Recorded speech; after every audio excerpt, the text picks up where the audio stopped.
Magandang morning. Magluluto po tayo ng miswa. Miswa con sardinas. Nagpainit na po ako ng mantika. Lagyan na po natin ng bawang. Ano po yung bawang. Sunod na po natin yung sibuyas.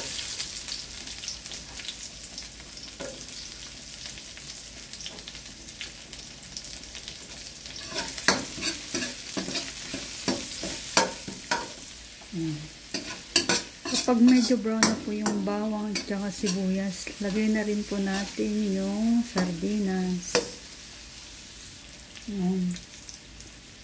Lumabas na po yung amoy na aroma ng bawang at sibuyas. Sunod na rin po natin yung sardinas. Ang gamit ko pong sardinas mga kasar ay Hokkaido. Lagyan lang po natin ng tubig. Pakuluin natin, tapos lagyan natin yung miswa at saka yung gulay.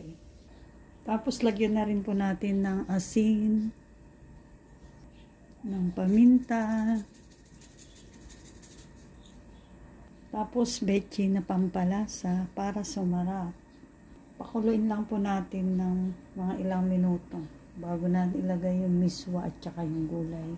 Ayan, kumukulo na po. Ito po yung gamit kong miswa. Delicious miswa. Galing Pinas pa po yan. Kumukulo na po. Lagay na po natin yung miswa.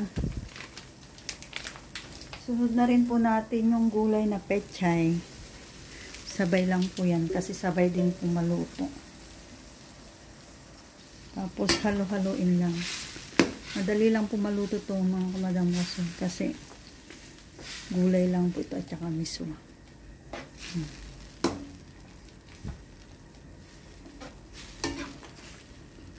Tapos tikman po natin kung tama na po yung timpla.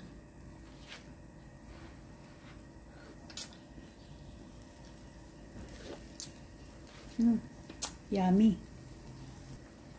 Ayan na po yung miswa con sardinas. Ginisa po sa sardinas. Luto na po siya mga kamadam po sir.